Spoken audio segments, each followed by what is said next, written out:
What's going on, guys? Not a whole lot. We were just, vamping about the weather and how things are. Yeah. Traditional like. How are things with you guys? How's what's the weather like with you guys? Snow. How would you go first, Scotch? Snow and cold. uh, Yeah, so, yeah, can't. we get some wild stuff in St. Louis. It's we get the worst of everything. Our summers are brutal, winters are brutal. So right now it's not too bad. We're in the 40s. But we had we were down in the I think we'll be down in the single digits tomorrow, or well, at least in the teens tomorrow. Yeah, that's what we're forecast as well. So about 40 right now for us, and we're gonna hit super lows over the weekend. So gonna be fun. Of course, Scotch was talking about how he was just shoveling his driveway all day yesterday. Oh yeah, we got one real bad snow. Um, I guess early December maybe. And we haven't had anything since. We had a couple of flurries yesterday, but nothing too bad.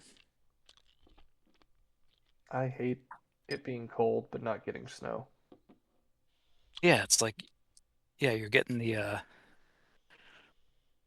usually the snow is the payoff for, the Yeah, cold. Though some people hate snow. I think it's I mean, yeah, it sucks to have to drive in, but it's beautiful to look at. You wake up in the morning and it's like extra bright in your window because the sun is reflecting off the white snow. I love that. Hmm. I feel like that's an underappreciated thing if you don't live around it. That like it gets dark. You're in perpetual twilight up here from Right. about 5 p.m. to about 8 a.m. because you you go outside and one street light turns into something that looks like a sunset. It's really cool. Hmm. So Totally. less fun when you have to be a daycare and an elementary school and a snow removal expert and a employee all on the same day. That's less fun, but uh, you know, I, we'll have to next year. This is going to be at we're going to rent out Wrigleyville, I think, in Florida, There you go. and we'll just do this there. Uh, There you go. yep. Do it on location. I think we'd love to eventually do that, but it'd be a lot of logistics to figure out for sure. Because I think the vast majority um, are East Coast people. We got a few West Coasters, but I think everyone else, for the most part, is east of the Mississippi. There are a few of us that are in the Midwest, but most people I was going to say are on the we're west of the Mississippi by about 5 miles. really. Yeah, Yeah. That's crazy. yeah, we're right outside of St. Louis proper. Oh dang, hero, you're in Columbia. That's fantastic. One of my good friends, his family in Columbia. Yeah, the Midwest contingent is strong tonight. Yeah, I there think we are. usually it's the Carolinians and the Carolinians and the uh, West Virginia and that gang on this server. Hmm. Then of course we Yep. have, let's see. Then Drowsy's the weird Vegas resident. Yeah. Okay. I think we're killing time till 9, right? Yeah, Is that that's what all we're we're really doing? doing. Just kind of So just kind of chilling. Oh, Sleep Baseball's here. Welcome in, yeah. all of you. Good to see. So I won't share it in case he doesn't want it shared. Though I did read it in a newspaper that actually my favorite city in the entire country, that's where Sleep Baseball is. In That's fantastic. yep. Used to go up there a lot for skiing. Mm. To give a little bit of a hint.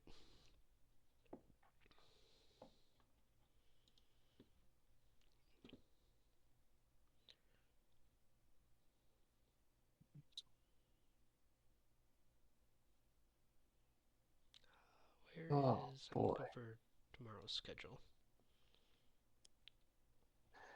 Tomorrow's schedule. Tournament, dinner, Tournament dinner, Mr. sleep King. baseball, homebrew, open play.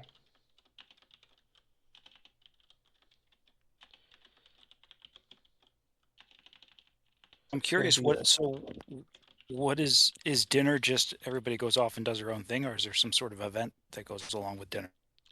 Usually, it's just everyone goes and does their own thing. For those of us with kids, it's our way to make sure our wives don't go totally insane. yes. But we could. Usually, I put on just some music and Nice. you know I You loved play the I love the organ ambiance you had going when I logged in. That was yeah. awesome. Maybe we'll put on a sleep baseball episode to get everyone in the Yeah, Oh, that's mood. what we'll do. Um, That's what we'll do. Oh, I was saying that uh, where you're based out of um, is one of my favorite places in the world to be in the winter. Uh, all right. let, let's hope. So that's my response. So let's hope, Jay Lee. Yeah, it's not the goal, but it's a nice side effect. Definitely, we're not trying to hawk any merchandise here. This is honestly, I'm more excited to talk about Deadball, if I'm being honest. Like I could wax about Deadball all day. Um, but we'll definitely talk about our game as well. Caught a little bit of Acres conversation this morning. Or I'm sorry, this evening. I was driving my kids home and had it on in the car and was listening to him a little bit. So that was a lot of fun.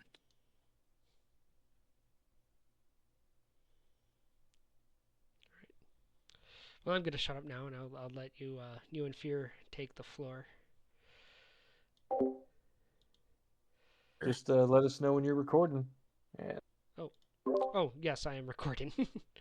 I've been okay, you've already recording all of this, started. so get to Okay, play it. great. All right, I'm just going to turn on my video just to be a little bit more interactive and in the moment, I guess. So yeah, if you guys are ready to go, I'm ready to go. That sounds good to me. All right. Just waiting for see what you're doing over there, Scotch. Just double checking everything. All right. Uh, Guess I will try and do a face reveal as well. Sorry for the rough camera. Um, Having to use my laptop here. So, welcome in to our first keynote speaker of DeadballCon 2026. We have Matt McKeever of Pocket Pennant Run. I will introduce myself. You might know me as Fear the Anime Beard. My full name is Shelby White. I have known Matt for what, like five, Yeah, five-ish 5 years years now?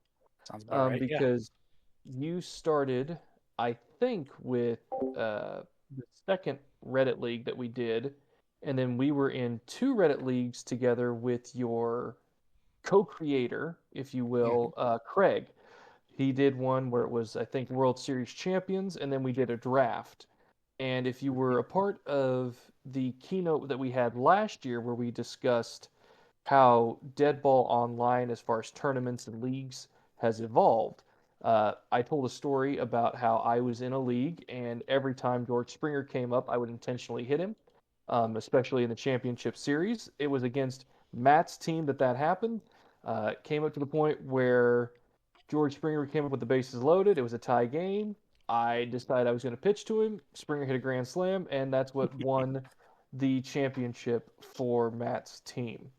It was pretty Um, amazing. It was awesome to be able to play that live. yes, so similarly to how we played the opening game here live, I did something similar. At that time, how we did it was more asynchronous, so each team would come up with their own rules and guidelines of how they wanted their bullpens run, the lineups that were set, when they would steal, that sort of thing.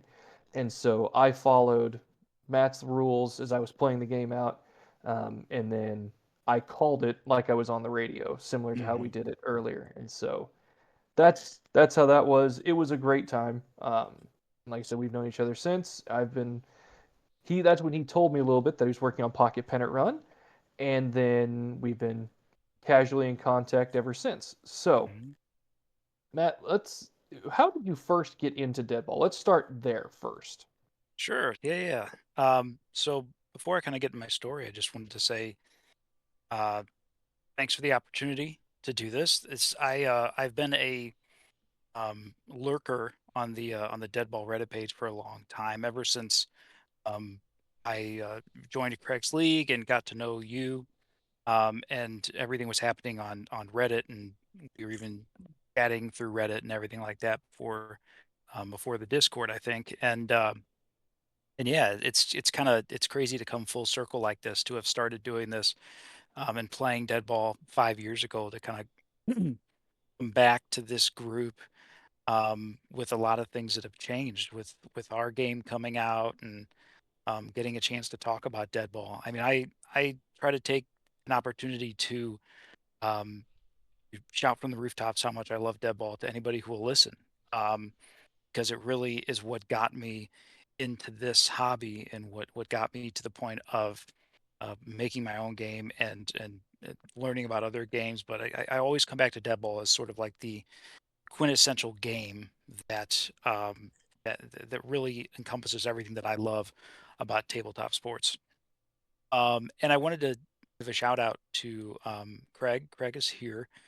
He as he chose, or how he likes to kind of just hang out. He's not uh, a huge fan of the public speaking, so he wanted to hang out, and so I wanted to give a shout out to him, and give a shout out to my buddy Steve here from St. Louis. He's been my best friend since we were little kids, and he's been here the whole time that he and I have played some Deadball together, and he's worked with me a lot on Pocket Pennant Run, helping me and giving me feedback. And he's also a huge fan of Sleep Baseball. In fact, he's got a T-shirt that he bought from Sleep Baseball, and he's the one who got me into Sleep Baseball. So he's a huge fan. So shout out to Steve for being here. But yeah, to get to your question, and that's kind of where I wanted to start, was to talk about how I got into Deadball, and how it led to Pocket Pennant Run.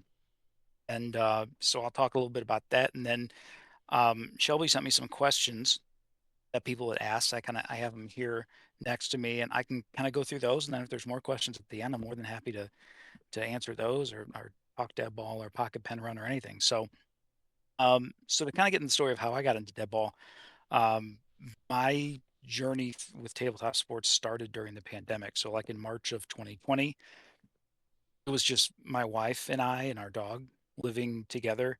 And I was a middle school band teacher. Um, and we went to school. We went on spring break, and then we never came back to school. Went on the spring break that lasted forever, and we never went back. And all the learning was virtual. Teaching teaching band online is very difficult. So it was a very weird time trying to teach kids how to play instruments over Zoom and everything like that. But we just had all this newfound free time.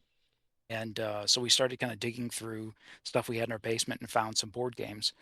And one of the games that we found, somebody just gave it to us for Christmas the year before, was the game Farkle, which is just a very simple dice game, press your luck game.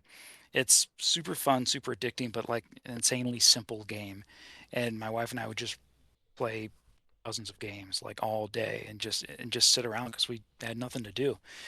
And we'd play Farkle, we'd play a couple other simple dice games, and simple board games, and that was kind of what took up our time through most of March, April, May, during the pandemic. And I started kind of messing around with a dice game. In fact, the game that I have was a game called Zombie Dice, which is another really simple kind of press your luck dice game.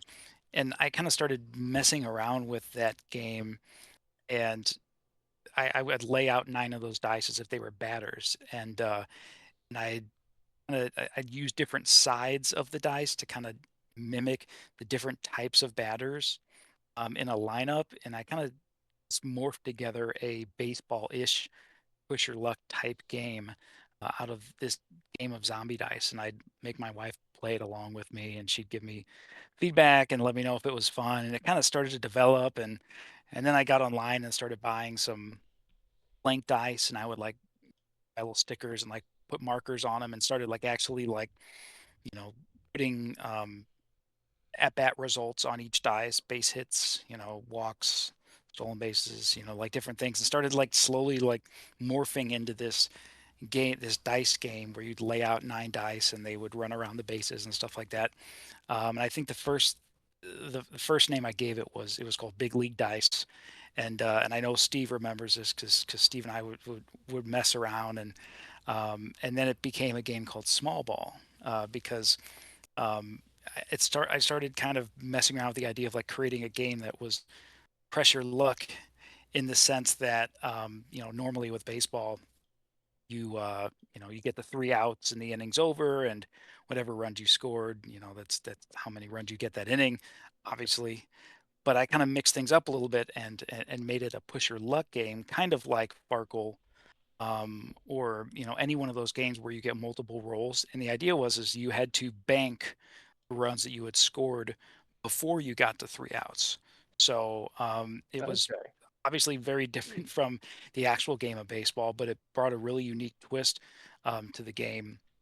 So you would roll dice and it would tell you results, and you'd move your base runners around the bases and you'd score runs.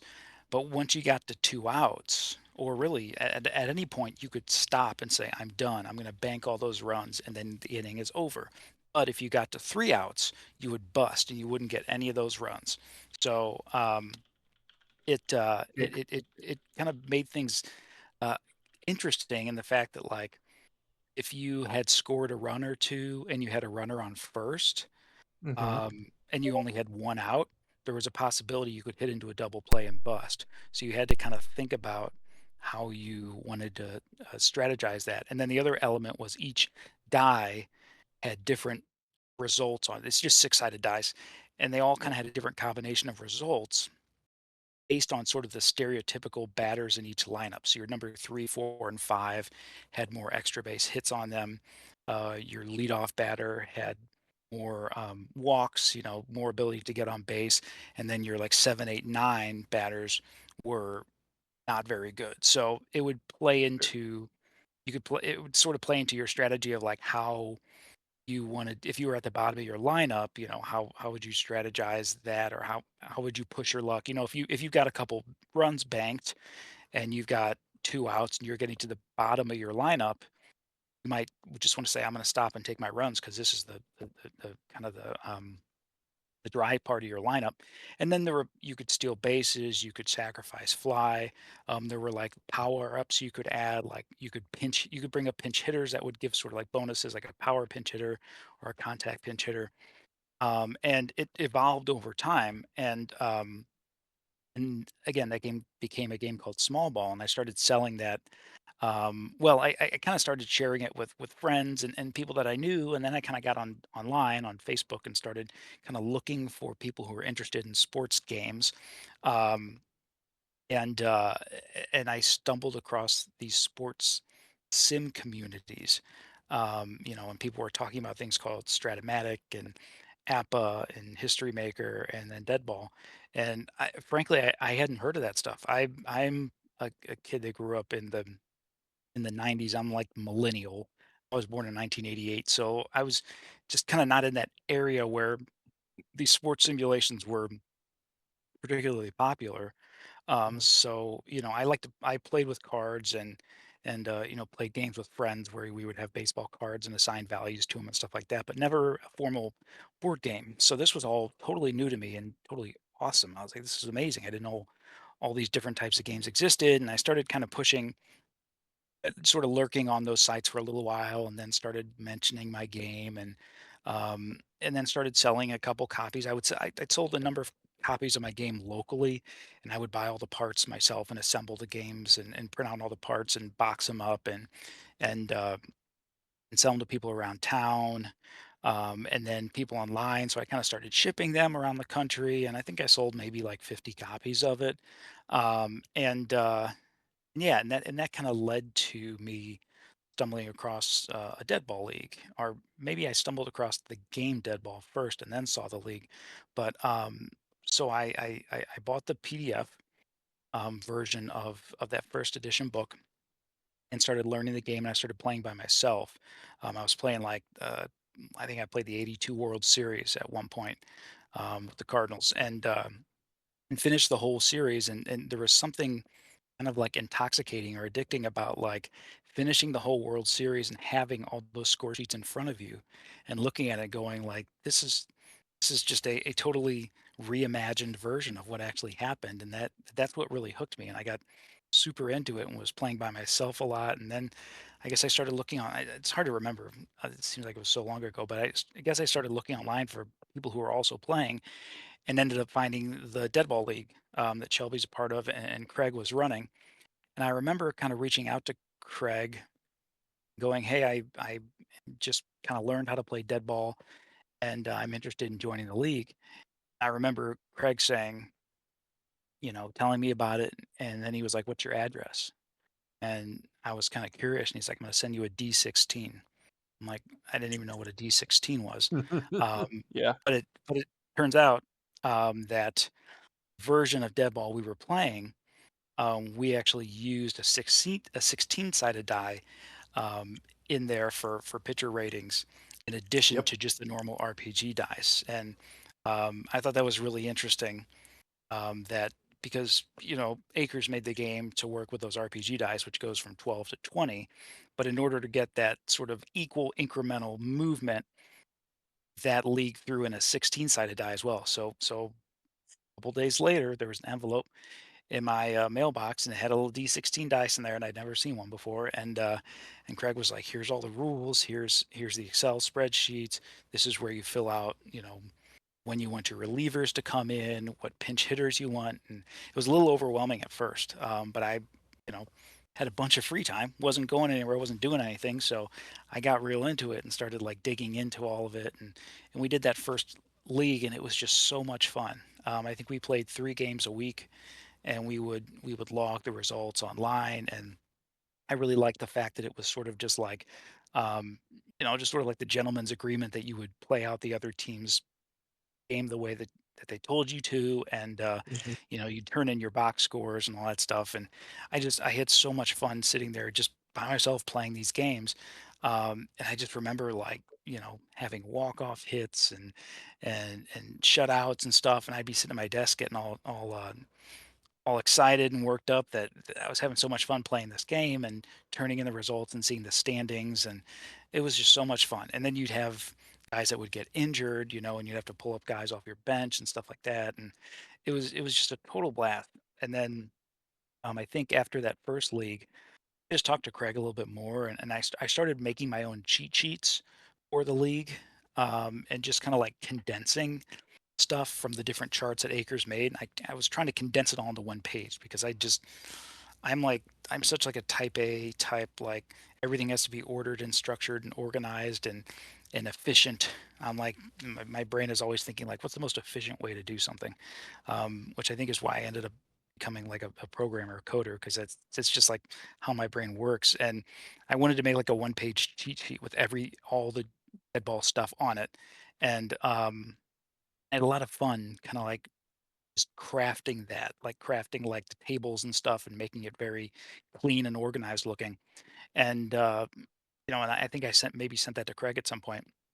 He's like, "That's really cool." He's like, "Do you want to like co-lead the league, and we can use your cheat sheet, and like maybe we can talk about like um maybe altering some of the rules a little bit and like streamlining some stuff." So Craig and I started talking a lot about how we could just kind of trim the fat from the game. Not that there was really anything to be trimmed. I mean, the game is it's really perfect as it is, but we were like, well, what if we tried this, or what if we narrowed down the number of results here, or something like that, just to like kind of streamline things a bit, and be able to make the rules even cleaner. And then we messed around with like the different types of rare plays.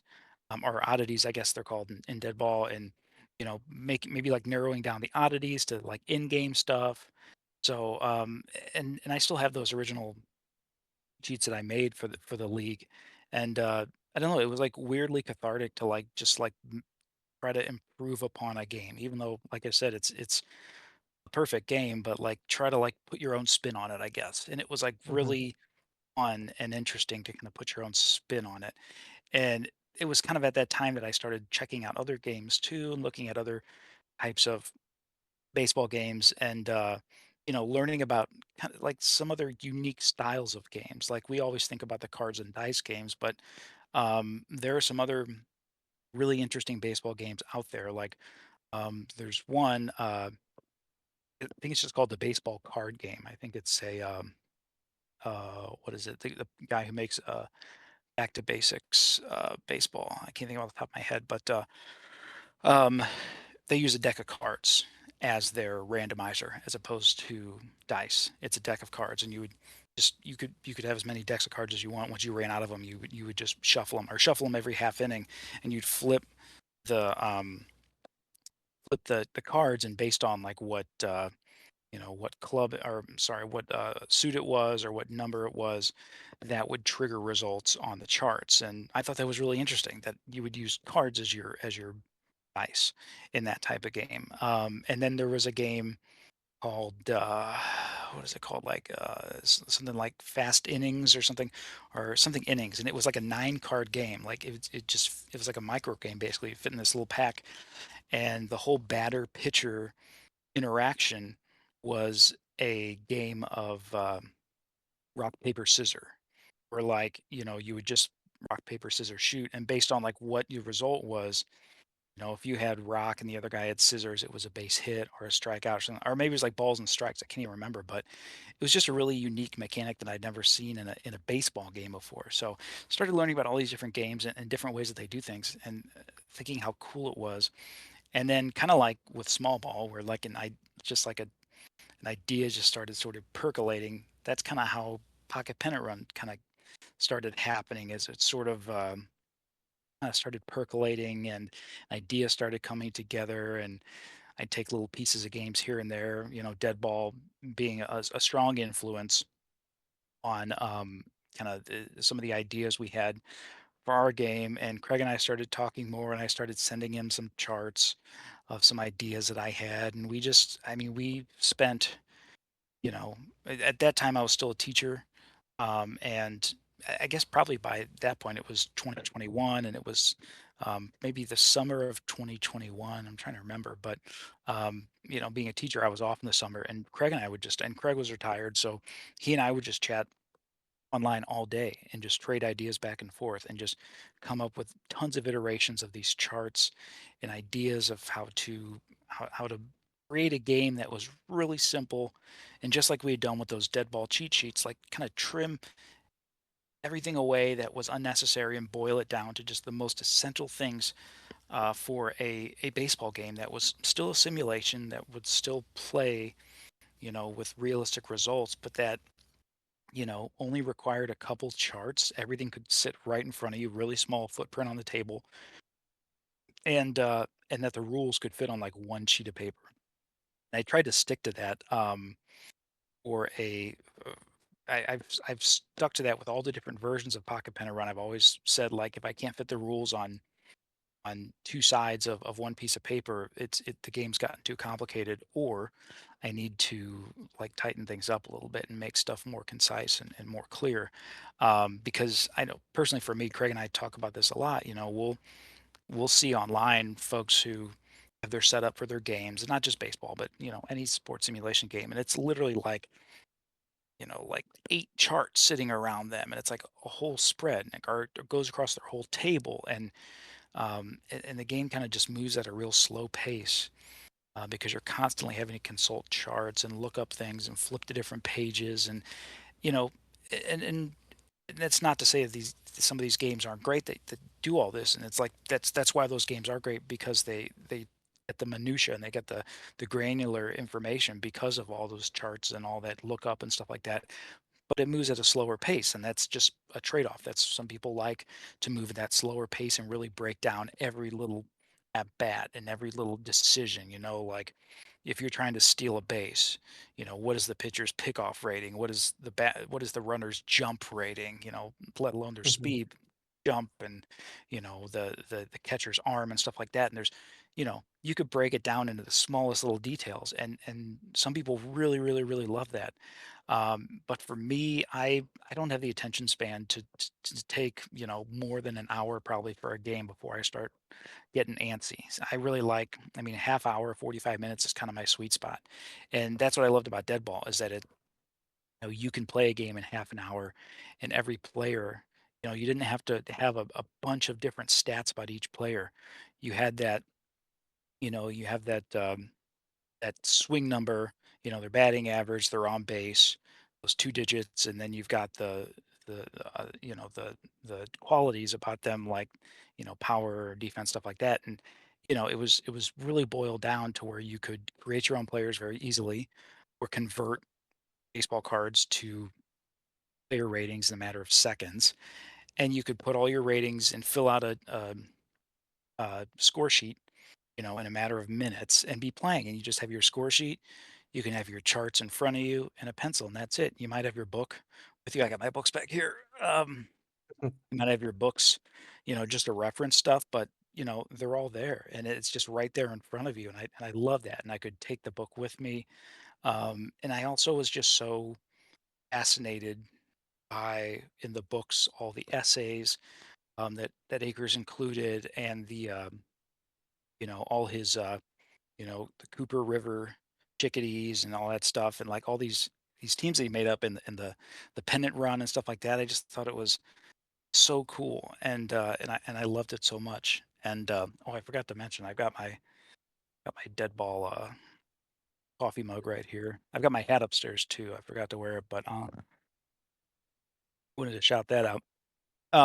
So anyway, uh, I'm kind of going back and forth between Pocket Pen and Run and Dead Ball. I apologize, but like they're so interweaved, and like so much of Pocket Pen and Run we kind of owe to the Dead Ball and how much Craig and I both love Dead Ball. I'll take a second to talk too about Craig.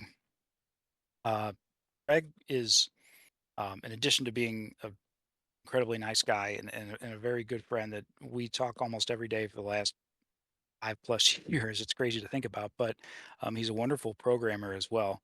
And really, it played a big role in me wanting to. I left the teaching profession a couple years ago, and now doing programming.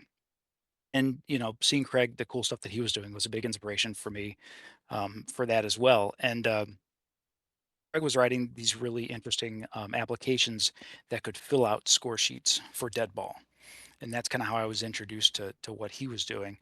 Is that you could choose your lineup, and he would load in a database of players, and you could choose your year and your team, and pick out your lineup, and it would fill out a pre-filled scorecard with all the player ratings and the traits and stuff like that. And I know there's an online resource that does this as well. But Craig made a really cool software that would do this, and it was really helpful. And I know he did it kind of out of necessity because I know he's got some arthritis in his hands, and it was kind of exhausting just to fill out a score sheet for him. So it was birthed out of necessity, but really it's very nifty to be able to do that and use that. So I knew that Craig had some experience with programming. So when we started developing Pocket Pen Run, he started suggesting, well, now that we've kind of got some charts laid out and we've kind of decided how we want to do player ratings and stuff like that, let me start working on creating a software that would fill out the score sheets. And it started there, and it just kind of kept growing. And we talked about, oh, well, let's load in a database of players, and let's figure out the formulas to turn their statistics into Pocket Pen and Run ratings. And Craig just kept adding more and more years and more players and more leagues. I think we're now at the point where there's like 300,000 players in our software, ranging from almost the whole history of MLB, going back to the 19th century.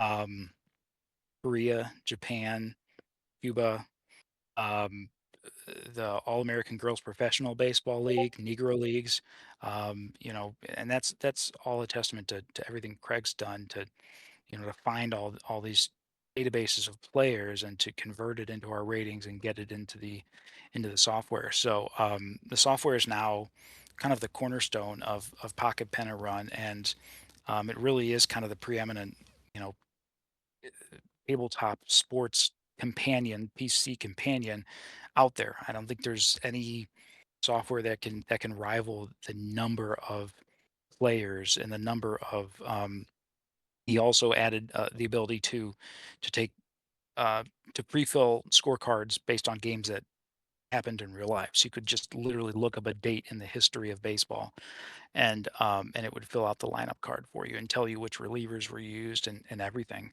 And it's really the only software that has the breadth of stuff that the Pocket Pen and Run Manager software has, and that's all Craig. He does the software, and I mostly do the game design. And it's been this really amazing partnership of us kind of working together and helping each other out with the parts that we're less familiar with. So, if I was kind of stuck on a game design thing, I would ask Craig, and he would give me his 2 cents. And if he was stuck on a programming thing or just like a general software design type thing, I couldn't really help with the programming. It's way over my head, the stuff that he does. But I would give him my 2 cents, and it just created sort of a perfect partnership of us working together to create this game that we were shocked. I mean, truly kind of shocked to see how much the community has appreciated it and kind of the life it's taken on. I think our Facebook group has like 800 members, maybe 600, 700, 800. I'm not sure. But and people are very active in playing the game and have really enjoyed it. And I think I would say, and again, I don't want to make this a pitch or anything, but if you like Deadball and you haven't played Pocket Pen and Run, there's a lot of Deadball's DNA in that game, just in the fact that it takes about the same amount of time to play, and it has that kind of like quick and breezy feel to it, to where you really feel like you're moving through the game at a nice pace, and you're not getting bogged down by little details and stuff like that. So so yeah, let me look through my papers real quick and just make sure I kind of covered all the big So points. you covered a lot of it. You covered Yeah, what I led you did. to create Pocket Pennant Run. How did you team up? When did you team up with Craig to Mhm. finalize it? I think one of the big questions about this here is what do you think it is about the sport of baseball that lends itself to, as you said, make so many variants of tabletop games? Yeah. Uh, yeah, I saw that was one of the questions, and I think that's a great question. And when I think about baseball, it's the pace at which baseball moves and the decisions that are made. Um, it feels like a board game in the sense that you can set yourself up for the best chance of success. You can put the odds in your favor based on who's pitching, who's batting, whether you call a bunt, whether you call a squeeze play, stuff like that. There's a lot of strategy involved that happens in between the plays. But at the end of the day, it's kind of random. I mean, in real baseball, it's not random in the sense that, you could statistically have an idea of how good a player is going to play based on their history, but at the end of the day, it really is kind of a roll of the dice. And as a manager, as a baseball manager, you're making decisions on who to bring up to bat, and you're maybe putting the odds in your favor, but at the end of the day, it's out of your hands. It's up to the baseball gods to decide like what happens, in that at bat. And so there's something about baseball where you're making decisions about it really is kind of the chess game of sports, where you're kind of choosing who to put where and deciding what moves you're going to make, and then you just kind of let the chips fall where they do. And that's what makes it such a perfect game. What translated so well to a board game. There's so many natural breaks in baseball where you have an opportunity to to sort of like move your pawns, if you will, and put them in the place you want, or to make a call on a play like a hit and run or something like that, or trying to stretch a base hit another base. These are all decisions that you can make. And sometimes in baseball sims, we have to kind of like nudge things into ways that it works for a board game. A good example being the stretching an extra base hit. That is, typically a choice that the hitter or runner is making in real time. But because of the beauty of board games, you can sort of like freeze time in place and make a decision right there, so you can kind of like hit the pause button as your runner is halfway between first and second, and you can make that decision for them, that whether they're going to try to take the extra base or play it safe. And I think that's what makes it really fun, is it's like watching a baseball game or like coaching a baseball game, but you can sort of hit the pause button, make decisions in between plays too. So, um, yeah, and I think one of the other questions that we got that was sent to me was, what sport do you think would be the most challenging to create a sim for? And for me, really, it's any, at least for me. I know other people have made games for these, but I'm very intimidated by making any game that involves sports with continuous action. Basketball, hockey, soccer.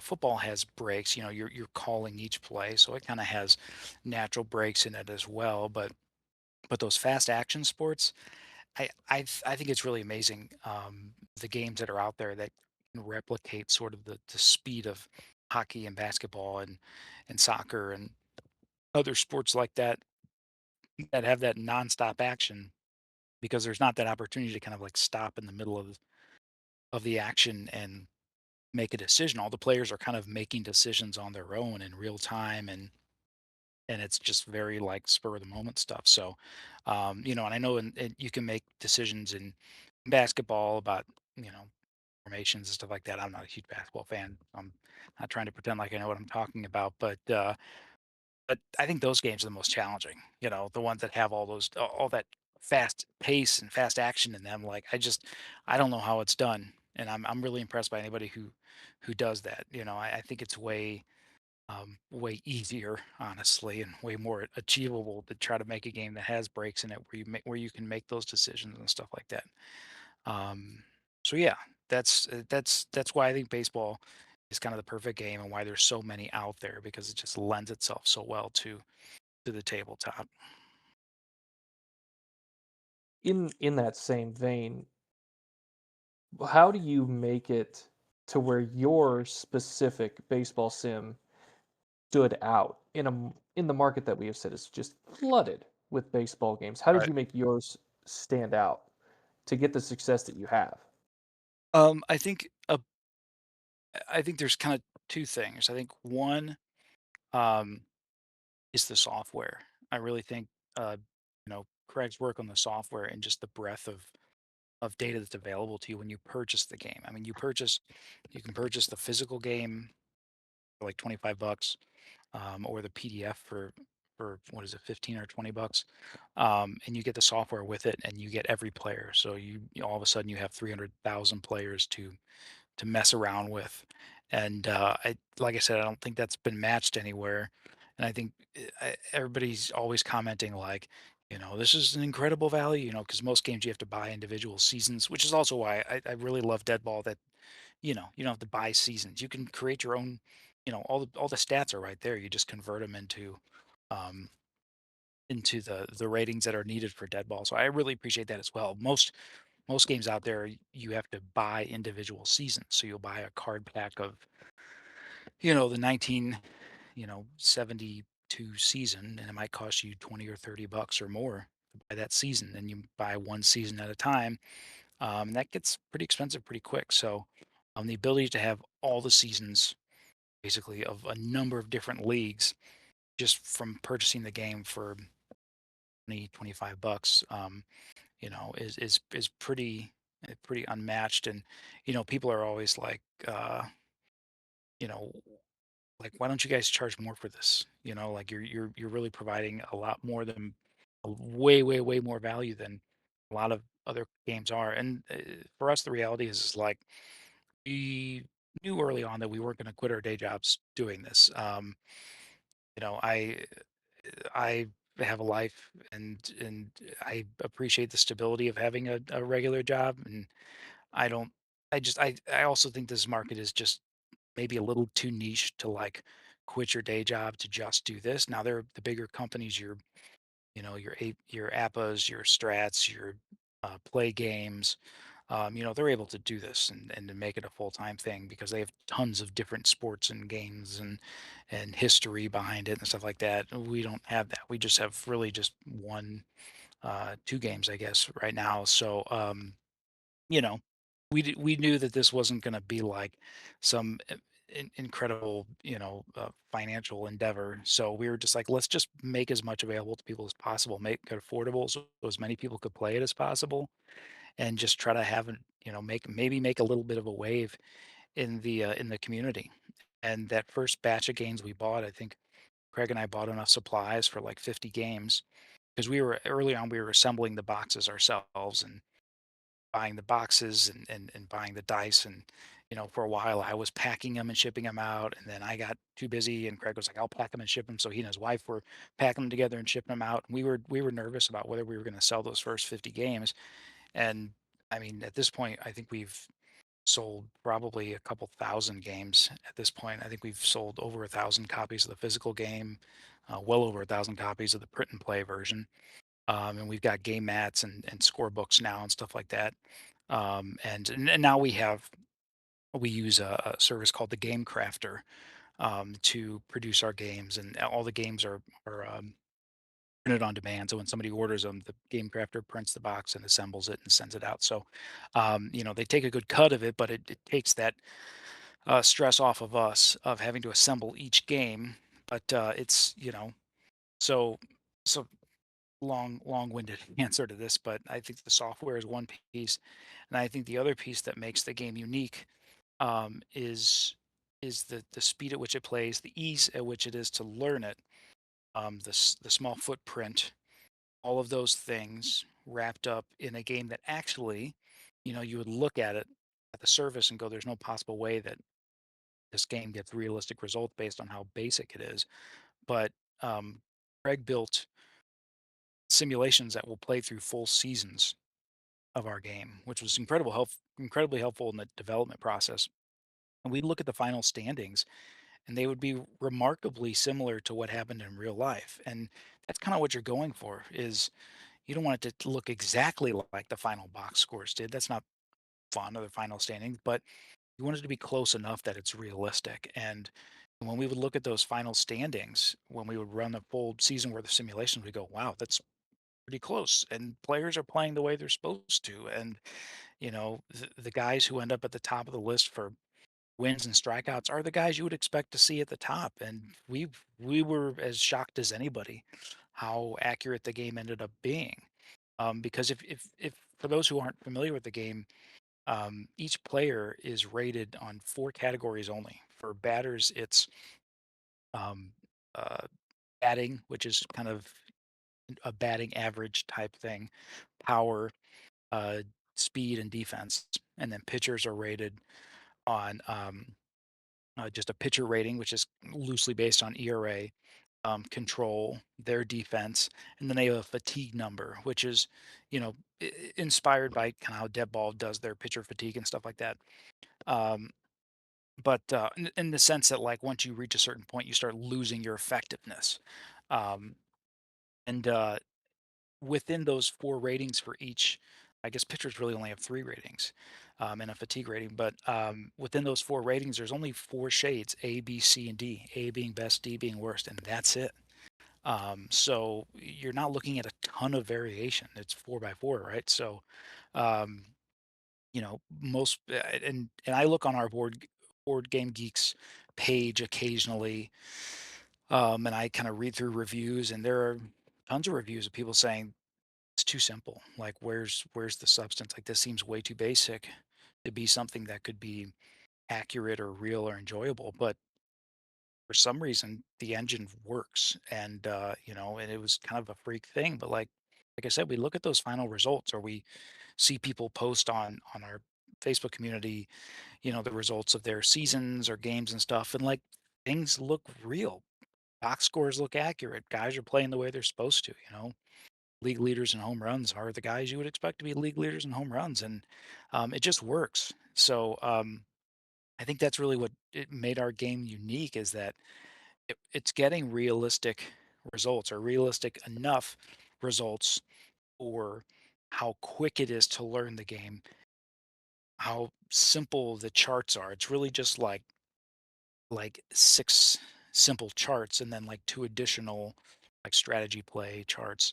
Um, it's incredibly basic in its layout and the like I said, the rules are just one piece of paper, double sided, but it plays realistically. It feels like you're playing the game. You look at the box score at the end of the game, and it looks like you know the way of a real baseball box score would look. So I think the combination of the software and the combination of a game that's easy to play, small footprint, easy to learn, but gets realistic results, and that it plays pretty quick. It just spoke to a certain audience of people who, like me, maybe only want to play a half hour of a game, and don't want to have to take up the entire table and have this big, like, elaborate setup process just to get the game going. There was another game, I won't mention a name, but there was another game that I bought, a baseball game, and I almost gave up on it within like the first 10 minutes because those first 10 minutes, 15 minutes maybe were just like setting everything up. And I was just like, oh my God, every time I want to play this game, I gotta like like a good 15 minutes just to like get everything set up. And I hated that because sometimes, especially, last couple of years, I've got two kids now, a 7 month old and a 3-year old. Like, I don't get a bunch of time to play. I might get an hour before I go to bed. And I don't want to spend a quarter of that just setting the dang game up. So like, um, ease of play is a huge priority for me, and I think there are people out there as well that feel that same way. I know there are some like sort of like staunch purists of tabletop sports that kind of turn their nose up a little bit at our game because it is so simple, or that it appears so simple, and to them, I think maybe they prefer those games that have all those details and all those charts and stuff, and that's fine. Like it's not for everybody, but I think we maybe reached a slightly different audience than maybe the Stratomatics or the Status Pros or some of those games that are older and a little bit deeper. I think we reached maybe a slightly different audience, or maybe turn some of those people on to a slightly different game. I think if you're talking like in the board game world, you've got your heavier games, and then you've got your light games, or like what people call filler games. And I think our sim is sort of like the filler sim of baseball sims, in the sense that, like, it's quick to play, and it doesn't require a lot of setup. So I think it scratches that itch for a lot of gamers. So yeah, I think that's why it's kind of taken on a little bit of the life that it has. It's unique in that sense. Pulling away from Deadball and Pocket Pennant Run, what is like your favorite or your quintessential baseball memory? Oh man, I mean it has to be um, Game Six of the 2011 World Series. As a Cardinals fan, like that's the most. I mean that's the closest I've lived. Like I said, I was born in 1988, so really up until like the early 2000s, Cardinals baseball, there wasn't a whole lot to talk about. You had your Mark McGuire, Sammy Sosa home run race at the end of the 90s, which was exciting. But really, we think about the Cardinals as one of the more successful franchises in the National League over the history of baseball. But really, like the late 80s through the 90s was pretty dry period for the Cardinals. That was um, right before Tony La Russa showed up. I think he showed up in like '96, maybe, is when he first showed up to the Cardinals, and kind of things started trending in the right direction once he showed up. Um, but uh, but yeah, so like the really it was that sort of mid 2000s, 2004 Cardinals went to the World Series. '06 they won it. They been a couple years going back to the World Series, and then won it again in 11. And 11 was really such a un was really just a year that nobody expected them to be that good. I mean, they snuck into the playoffs. I think they were like 4 games over 500. They made this big push at the end of the season, really riding on on some not so great players, like guys that were pretty mediocre. Earlier in their careers, your Jeff Weavers, your Jeff Supans, guys that were mostly unremarkable through most of their career, barely above average, but they just sort of like it was an unlikely team that had snuck into the playoffs and won the whole thing. And that all kind of culminated in game 6 when David Freese hit the walk-off home run. And really earlier in the game, he and Lance Berkman both got hits. And I think the Cardinals were down to their last strike like a couple times in that game from losing that game and ended up winning it. And it was just I remember in '06 when the Cardinals won. I was in high school and I was with my friends when that happened, and that was really special. And I remember calling my dad, and that was the first time we had ever seen a World Series together. Um, because the last time the Cardinals won before that was '82, and I wasn't alive then. But so it was a kind of a special moment to call my dad and like kind of celebrate with him, and for us to get to see a Cardinals World Series together. But then in 11, I remember being at home actually, and just like I think it was at that point it was later innings. I think it was 11th or maybe the 11th inning, 12th inning when that happened, and it was late at night, and I remember my parents were actually in bed when it happened, and I remember like cheering, but having to be like really quiet because I didn't want to wake up my parents. But just like just surreal how amazing that game was and how back and forth it was. Just really one of the greatest baseball games ever played.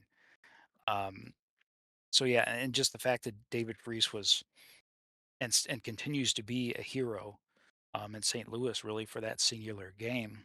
He was a solid player for sure, and um, in fact, a couple years ago, maybe like 2 years ago, he got chosen to be in the Cardinals Hall of Fame.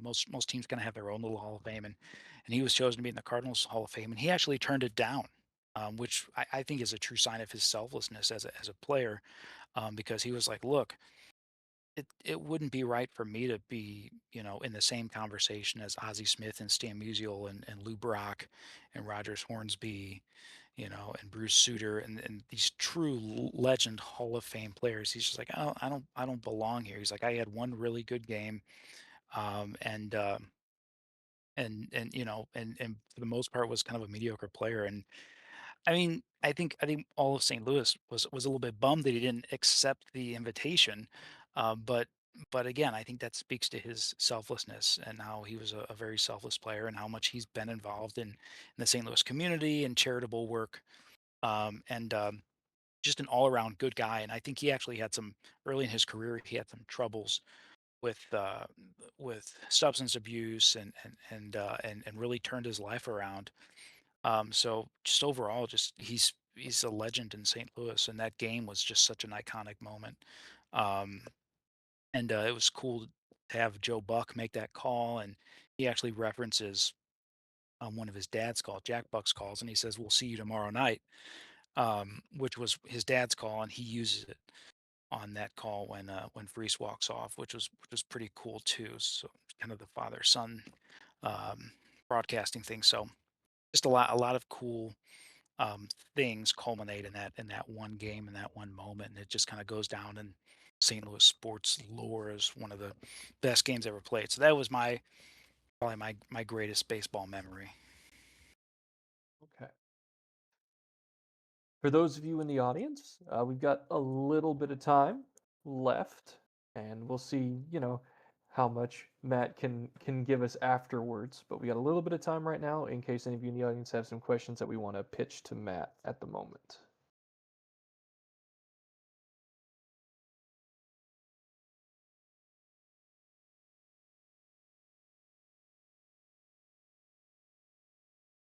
Unrelated to baseball, Hmm. when you were, teaching music during the pandemic, what instruments were you focused on, or did you just kind of cover the whole gamut? We had to do the whole gamut. 'Cause I taught middle school, so I was teaching beginning band, teaching kids how to, how to hold their instrument and make their first sounds. It was wild.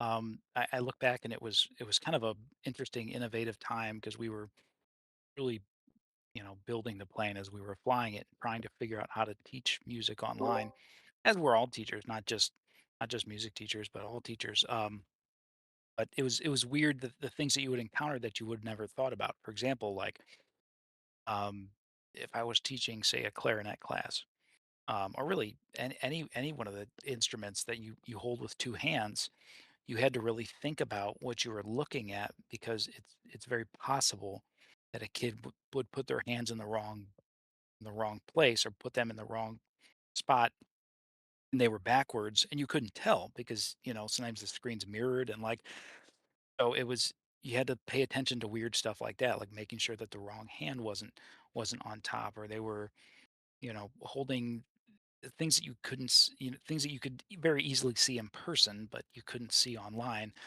And also just the idea of like talking, playing an instrument, talking into a screen. In fact, the school district I was teaching at, we were teaching hybrid. So I would have kids in the classroom over here that I was teaching, and then I'd have a couple kids online, and I'd be teaching them both at the same time. Trying to talk to the kids online while also talking to the kids in class. It was wild. It was like the hardest thing I've ever done, but it was kind of fun too because the expectation was so low that like in a sense, you almost kind of got to relax and just like enjoy the company of the kids and the fact that yeah, actually, Jay Lee, that's actually what we did is we wore little wristbands that had an L and an R on them, and so like your left hand goes on top, right hand goes on bottom, and we had to come up with all these really weird ways to communicate that stuff. But um, at that time, just during the pandemic, I think everybody just wanted there to be um, just wanted to talk to somebody and just wanted that interaction. I think kids missed hanging out with their friends. So, everything was just a little bit more relaxed. We were giving kids a lot of grace and just reminding ourselves like to meet their basic needs, which was just like to be able to talk to other people and talk to other kids. And we always made it a point at the end of class, like the kids that were online, I'd turn my computer and let them wave to all the kids in class just so they got a moment to kind of like interact with their classmates and stuff. So it was a really, really interesting, very stressful, but very creative and interesting time. So yeah, I wouldn't want to do it again, but looking back, it was really, really interesting and kind of neat.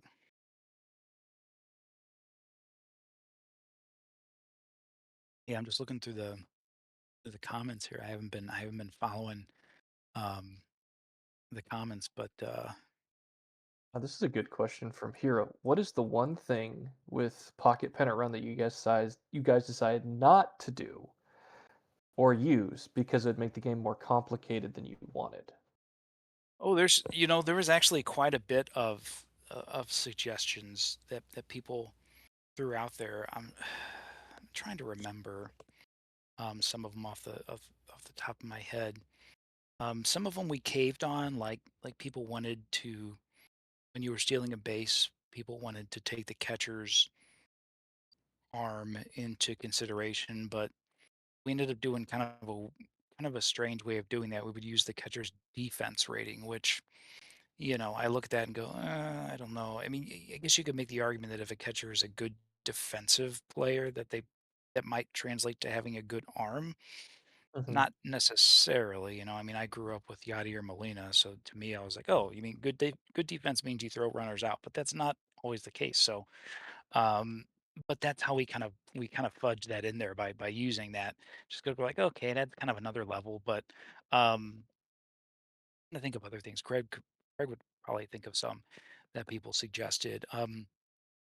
One thing we did um, is people started making their own homebrewed charts and stuff, which we always encourage that. I mean, that's essentially where we started with Deadballs. We kind of homebrewed some stuff on our own and kind of made up stuff about the game. So we were always very encouraging of people homebrewing things and sharing them in our Facebook community, and people would share their altered charts and stuff like that. And that's when we kind of started thinking about, okay, well, 'cause the first, I think, yeah, just the first edition of the game only came with one set of charts, and in the second edition, we decided, okay, well, maybe we can do a Deadball era, and that was inspired by Deadball 1909, the second edition of.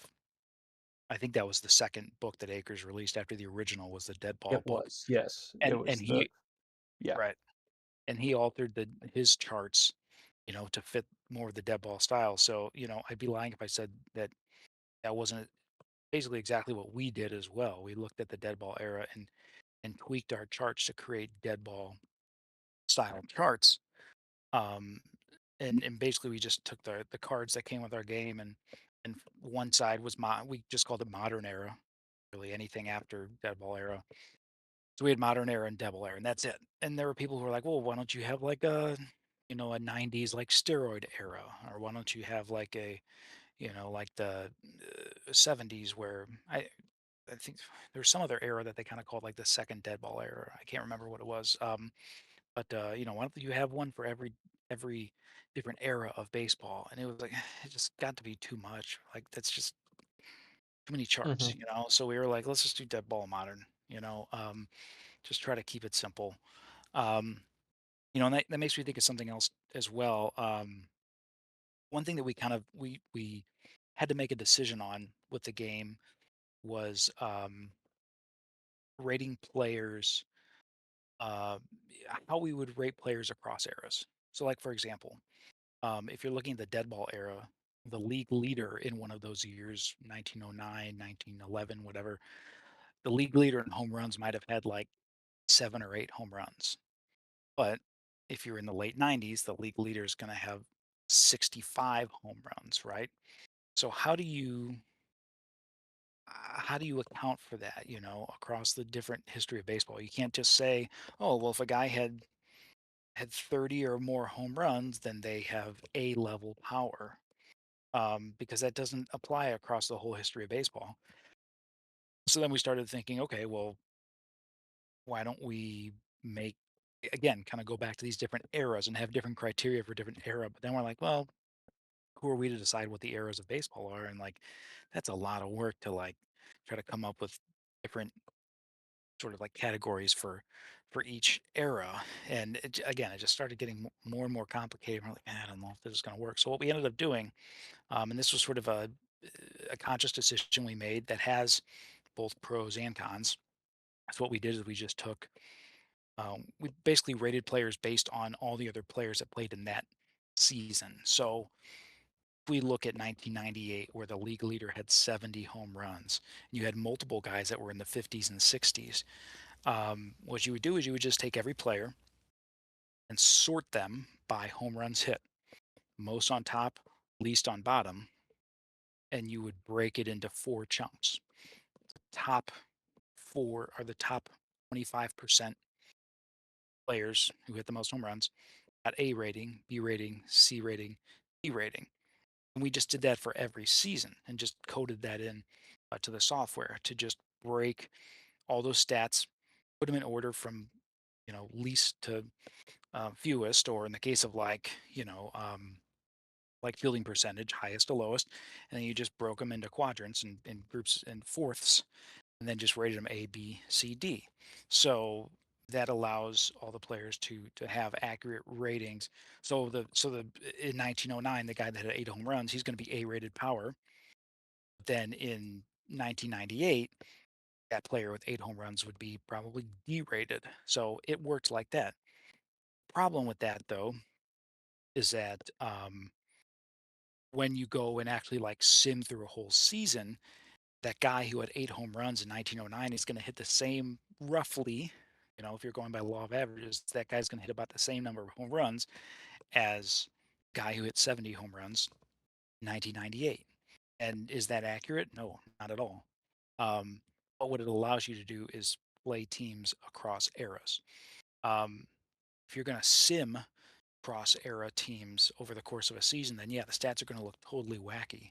But if you just sit down and play one game, just like one like what if game, a game of a team from 1909, a team against 1998, like they're gonna, you know, right guys are going to hit home runs in the game, and it's going to be a competitive game. And that comes down to kind of like the fun factor of it. Is that realistic? If you put a team, from the steroid era against a team from the dead ball era, um, presumably the more modern team would crush them just power wise. Um, but that doesn't happen in our game, and we consciously made that decision for the sake of the fun factor. That Hmm. it was easier to do, quicker to automate all the ratings that way, and it was just more fun to be able to play those teams across eras rather than having like all these different criteria and different charts for every different era of baseball and how would that work out. So it's a decision we made. We've caught flack for it, but then other people are just like, no, that works. That's fine. It makes it fun to play. If you're looking to do, you know, a really heavy project that involves like full seasons across eras and stuff like that, our game might not be for you. But if you just want to play a series for fun, just a what if series against two cross era teams, it's going to be fun. And like I said, at the end of the day, the right guys are going to do the things that they're supposed to. But fleshed out over the course of like multiple seasons might get a little bit wacky. So it's all about your preference and what you like. One person typing, so we're gonna see if it's a question.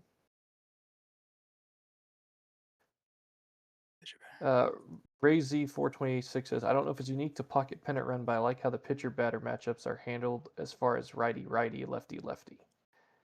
Yeah, that was something that I think in the original version, in the first version of the game, if it was a if it was same handedness, the batter automatically dropped one rating. And then I think in future versions, we decided to make it that that handedness comparison would only come into play occasionally. But I think Deadball has an element too.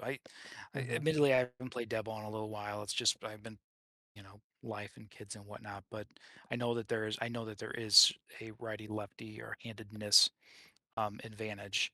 I think what does it add a certain It amount to your bumps it up in pitch modified die. pitch die? So if, That's right, a yeah, pitch die. so Okay, if the pitch die is if they're a D6, they jump to a D8. If they're right. facing the same handedness. At least it was in 1E. I think in second edition it's D4, D8, D12, and Mm, that's it. gotcha. Okay, yeah. So that The that I change think in that second edition is that relievers go up all the way to the D20. Starters can only max out at a D12. Okay. interesting, interesting. But yeah, that was definitely something that I think we saw was a need in the game. It's a big strategy. I mean, especially when you're talking relievers, like those matchups handedness matchups are so important and such a big part. And you could maybe even argue that there's not enough handedness strategy involved in our game, but it's at a certain point you just gonna decide like, okay, how complicated do we want it to get, and so. But it Mhm. does come into play, when you got your relievers, and I remember doing that in the dead ball league. You'd say, "Oh well, if it's this inning and you're down by this many runs and a right-handed batter comes up, I want you to bring in this righty, or if a Yep. left-handed batter comes up, I want you to bring in this guy." So then that's the fun of it. There's so many layers of baseball. It's just such a chess game, so it's a lot of fun.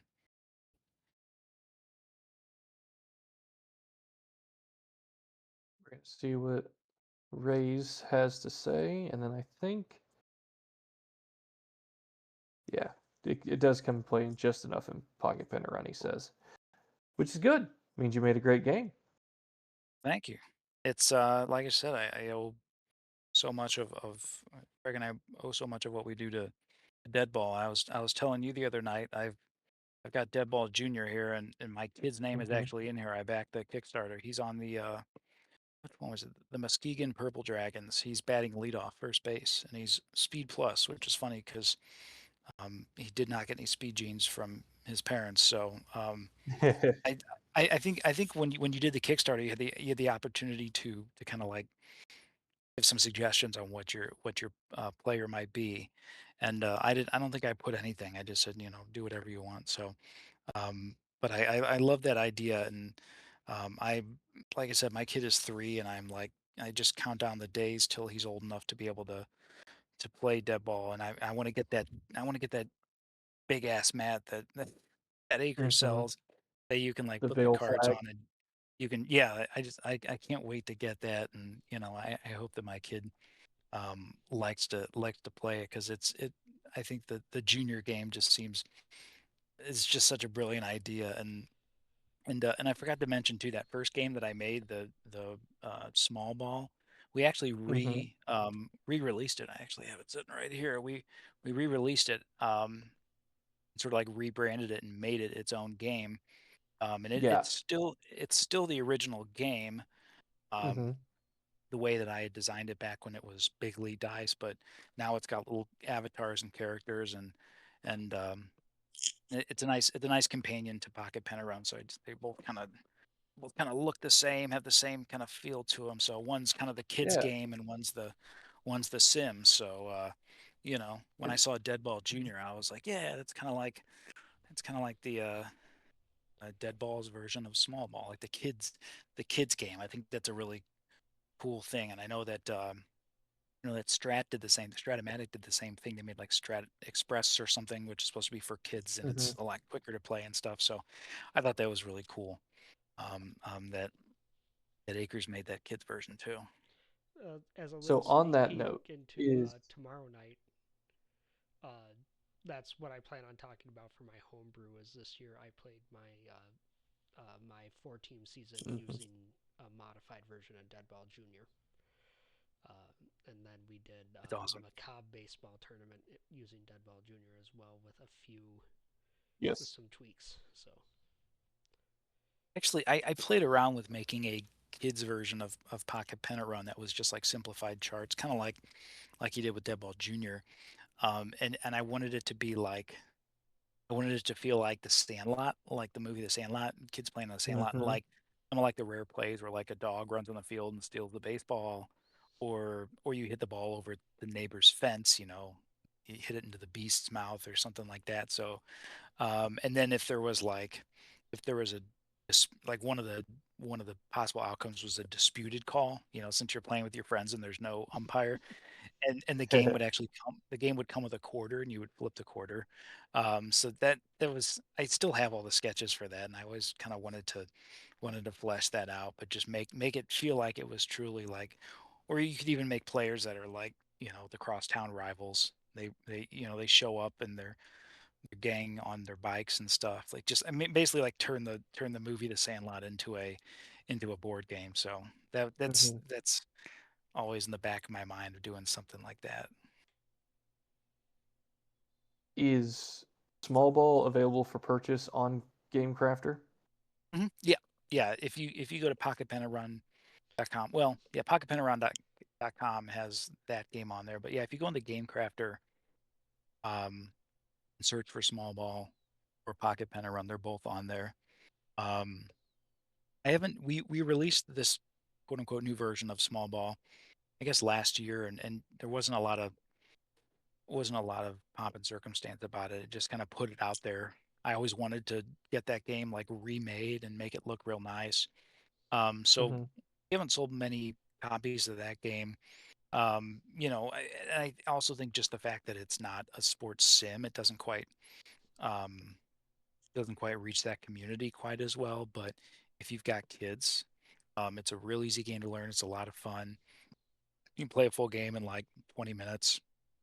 Um, I'll I'll never forget Steve, who's Ray's 426. When we were testing out small ball and like messing around with a prototype version of it, we were playing it, and his daughter, who I think was like maybe 3 or 4 at the time, um, she we were kind of playing the game, and she came over, and he let her roll a couple times, and I think she rolled like a walk-off hit, and it was super fun for her and super fun for us. And it's just it's a really fun game for kids and adults to play, and it's a nice game to introduce kids to the strategy behind baseball and sort of the art of small ball style play where like, where you're not just mashing home runs, but you're actually like using single base advancements to move runners around the bases. You're sacrificing, you're bunting, you're Hmm. stealing bases, you're sack flying, and it's kind of harkens back to the early '80s Cardinals. They had Whitey Herzog was their manager, and they had a style of play called Whitey Ball, which was very much Yep. like small ball, essentially. And so that it's kind of uh, my love poem to Whitey Ball and moving base runners around and being strategic and trying to just like just extract every run you possibly could and not just wait for the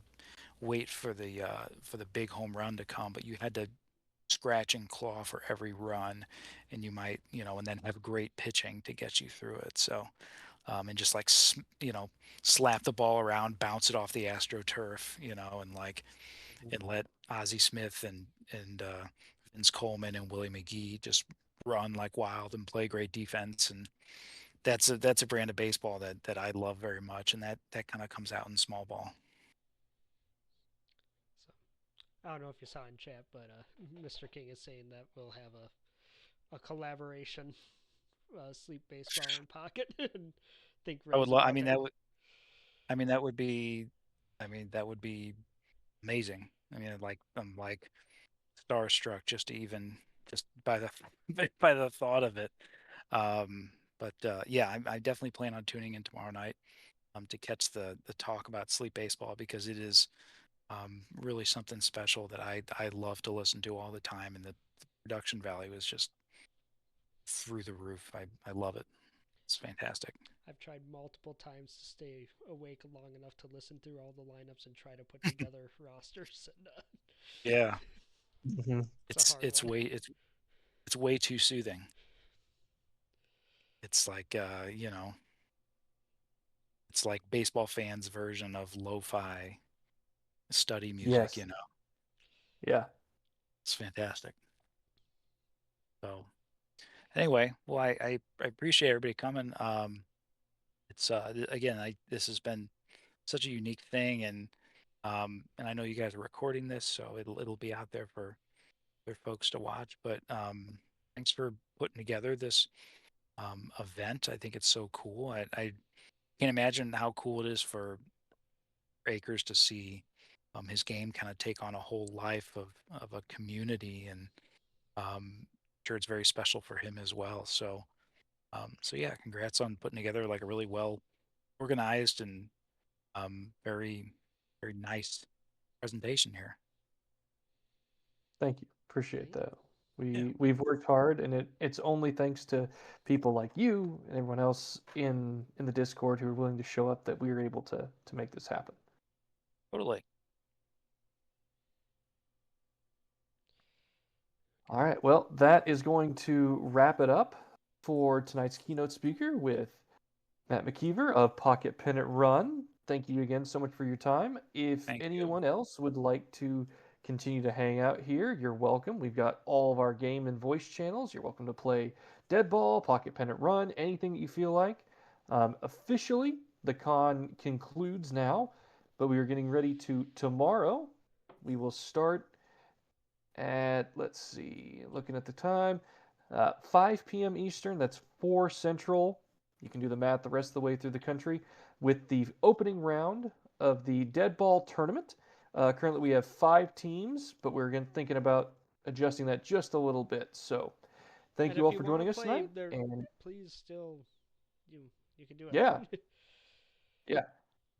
So, thank you all for joining us tonight. We hope you join us again tomorrow night. Thanks so much.